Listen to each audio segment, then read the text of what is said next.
As someone who used to manipulate women, I feel compelled to share some hard truths that we men often keep to ourselves.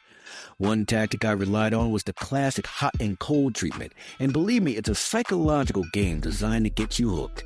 I remember vividly how I'd reel a woman in with sweet texts and warmth, only to flip the script and withdraw my attention without warning, leaving her confused, anxious, and chasing after my affection. It was like I had a switch, and I'd flip it just to see how much you crave my approval. We actually strategized this in our group chats, laughing at how we can make you feel like you're walking on eggshells. I hate that I used to do this, but I'm breaking the bro code to tell you this because you deserve better than being treated like a pawn in our games. When you experience this flip-flopping, it's important to recognize the signs and reclaim your power. Don't chase anyone who can't decide if they want to be in your life. Another tactic I perfected was using vulnerability as a weapon. I crafted a persona of the sensitive guy, the one who claims to be open and honest about his feelings.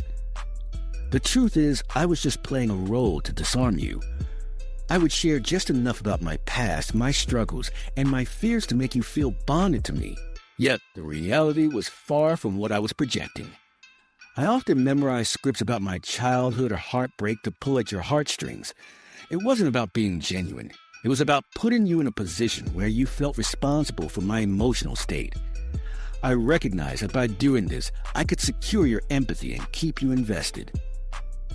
I share this not just to expose my former self, but to give you the wisdom to spot these traps. A man who genuinely cares about you won't weaponize his feelings for control. So if you find yourself reassuring someone who plays on your sympathies or feels like a project rather than a partner, take a step back. I wish someone had given me that insight before I tangled countless hearts in my web of manipulation. Lastly, I want to touch on the financial manipulation that I, and many like me, often orchestrate. It's insane how convincingly we package requests for help, like small loans or even just borrowing money for unexpected expenses. I frame it as a sign of trust between us, making it seem like I needed you to prove our relationship was solid. This isn't fair, and I regret every misdeed. Always vet requests for financial help through the lens of common sense. If it feels off, don't feel guilty about saying no.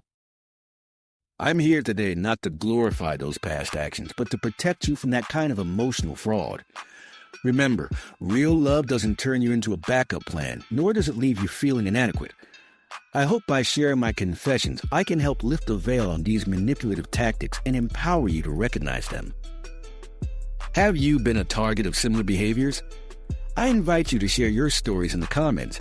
Your experiences could illuminate paths for other women, helping them identify these patterns before they get trapped. You're not alone in this. We can learn from each other and break these cycles together.